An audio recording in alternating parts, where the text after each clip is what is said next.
이어서 17마당 경계를 넘어선 복음의 확장, 32과 바울의 1차 전도여행, 33과 바울의 2차 전도여행, 34과 바울의 3차 전도여행, 이렇게 17마당을 공부하도록 하겠습니다. 17마당 경계를 넘어선 복음의 확장, 32가 바울의 1차 전도여행을 살펴보겠습니다. 바울의 전도여행을 살펴보기 전에 먼저 어떻게 읽어야 될 것인가를 한번 생각해 보게 되면요, 안디옥 교회의 파송을 받아서 바울과 바나바가 소아시아 지역을 중심으로 행한 전도여행을 1차 전도여행이라고 합니다. 전도여행을 마치고 바울과 바나바가 안디옥으로 돌아온 후 기독교사에서 매우 중요한 한 회의가 열리는데 예루살렘 공의회입니다. 이 회의에서 초기 교회는 유대교와의 분리 선언하고 율법이 아니라 예수 그리스도를 믿는 믿음으로 구원이 이루어짐을 선포합니다. 안디옥 교회는 이방인 선교의 전초 기지가 되겠습니다. 앞으로 바울의 모든 전도 여행의 베이스 캠프라고 생각하시면 됩니다. 그리고 1차 전도 여행 이후 예루살렘과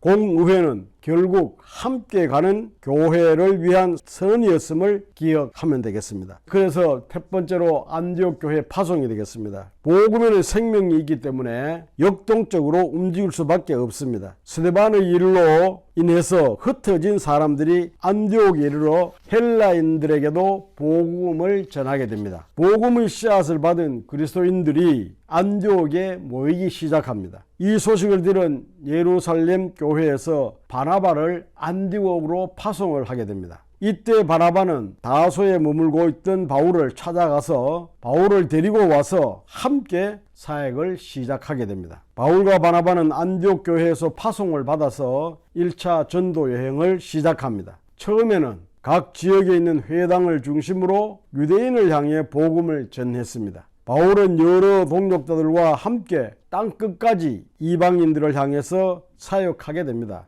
이들의 발걸음이 미치는 곳곳마다 생명의 복음이 퍼져나가게 됩니다. 그 퍼져나가게 된 그 상황을 도면으로 한번 보게 되면요, 안디옥에서 시작을 해서 살라미, 그 다음에 바보, 버가, 안디옥, 이고니온, 루스드라, 더베, 이곳까지 갔다가 다시 더베에서 돌아서 안디옥으로 돌아옵니다. 더베에서 루스드라로, 이고니온으로, 안디옥으로, 또 이탈리아로 해서 그 이탈리아에서 배를 타고 바로 안디옥으로 돌아오는 것이 1차 전도 여행의 여정이었습니다. 이것을 기점으로 해서 우리가 1차 전도 여행 경로를 살펴보게 되면은, 바울의 1차 전도 여행은 구브로에서 바울과 바나바가 그리고 이를 돕는 마가는 배를 타고 바나바의 고향인 구브로로 갑니다. 아까 지도에서 나왔죠. 구브로로 간다고. 그들은 처음으로 구브로의 살라미 회당에서 복음을 전할 때 바보라는 곳에서는, 이 바보가 맨 구브로에 있는 섬 속에 있는 곳인데요, 바보라는 곳에서는 유대인 거짓 선지자 바예수의 회방이 있었습니다. 총독 서기오 바울이 복음을 받아들이는 좋은 일도 있었습니다. 그러나 버가에서 마가가 예루살렘으로 돌아가게 됩니다. 열정으로 떠난 전도 여행이었지만 그 여행길이 너무나 힘들고 고되었기 때문입니다. 비시디아 안디옥이 되겠습니다. 바울의 일행은 비시디아 안디옥에 도착한 후 안식일에 회당에서 예배를 드립니다. 그때 바울이 출애굽부터 시작하여 예수님의 시대까지 이스라엘 역사가 예수님께로 향한다는 사실을 증거하였더니 안디옥에 있는 많은 사람들이 바울이 전한 말씀을 따르기로 합니다. 그러나 모든 사람이 다 복음을 받아들이는 것은 아니었습니다. 지독한 선민의식으로 예수님을 오해하고 있는 유대인들이 계획적으로 바울과 바나바를 반대합니다. 유대인들은 귀부인들과 성 안에 힘 있는 자들을 선동하여 바울과 바나바를 핍박하고 성에서 내쫓습니다. 그리하여 바울은 이고니온으로 갑니다. 이고니온에 도착한 바울과 바나바가 유대인의 회당에서 복음을 전하자 많은 이고니온 사람들이 예수님을 믿습니다. 그러나 역시 그곳에서도 예수님을 믿지 않는 유대인들이 복음을 전하는 일을 방해합니다. 유대인들은 끝내 바울과 바나바를 돌로 치려고 달려듭니다. 결국 바울 일행은 이곳을 떠나 루스드라로 향합니다.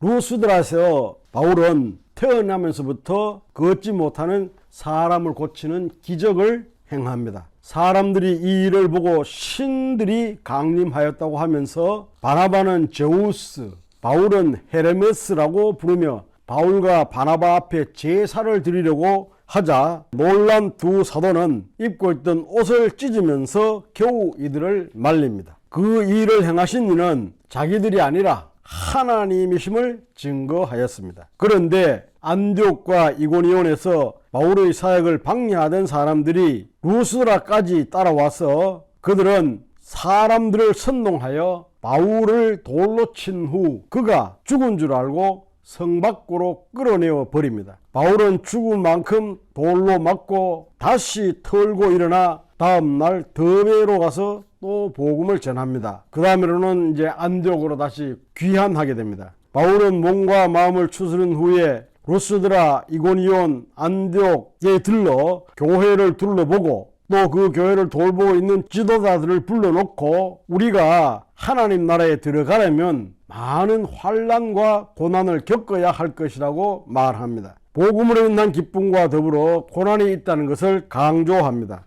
바울은 다시 비시디아 안디옥에서 복음을 전하고 다시 이탈리아에서 배 타고 수리아 안디옥에 돌아와 전도 여행을 보고합니다. 바울은 이 보고에서 하나님이 함께 행하신 모든 일과 이방인들에게 믿음의 문을 여신 것을 강조하였습니다. 다음 세 번째로 예루살렘 공의회가 되겠습니다. 1차 전도 여행을 마치고 안디옥에 돌아온 바울 일행은 예루살렘으로 갑니다. 앞으로 이방 지역 선교를 위해서는 꼭 해결해야 할 문제가 생겼기 때문입니다. 바리새인이었다가 예수를 믿게 된 그리스도인 몇 명이 안디옥 교인들에게 예수를 믿고 하나님의 자녀가 되려면 모세의 율법을 지켜야 하고 할례를 받아야 한다고 말한 것입니다. 안디옥 교인들 사이에서 이 일에 대한 논쟁이 일파만파로 퍼지게 됩니다. 안디옥 교회 자체 내에서 그 문제를 해결할 수 없는 상황에 이르자 결국 안디옥 교회는 이 문제의 해결을 예루살렘 교회에 부탁을 하게 됩니다. 할례를 비롯한 모세의 율법을 지켜야 구원을 받는지, 예수 그리스도의 십자가 부활만 믿어도 구원을 얻는지 확실한 답을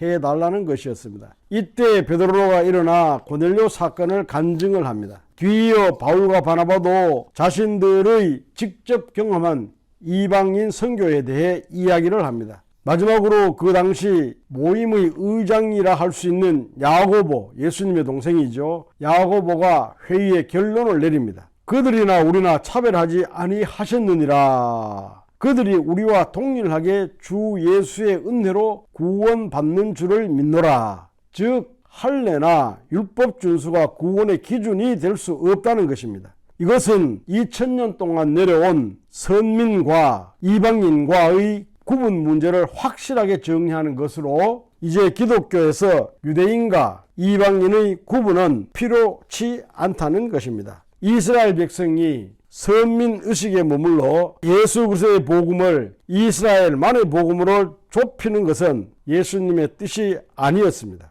오직 우리 예수님은 땅끝까지 복음이 전해지기를 원하신다고 이미 말씀하셨기 때문입니다. 예루살렘 공의회에서 결정된 상황들을 유다와 실라, 바울과 바나바 이렇게 네 사람이 안디옥으로 와서 회의했는 결과를 전해주게 됩니다. 안디옥의 이방인 교인들은 그 소식을 듣고 매우 기뻐하였습니다. 예수님께서 십자가를 지심으로 하늘과 땅의 경계가 허물어졌고 예루살렘 공의회의 결정으로 이방인과 선민 사이의 벽이 허물어졌습니다. 예루살렘 공의회 결론은 안디옥 교회를 비롯한 이 제2, 제3의 이방인 교회들에게 큰 기쁨을 주었습니다.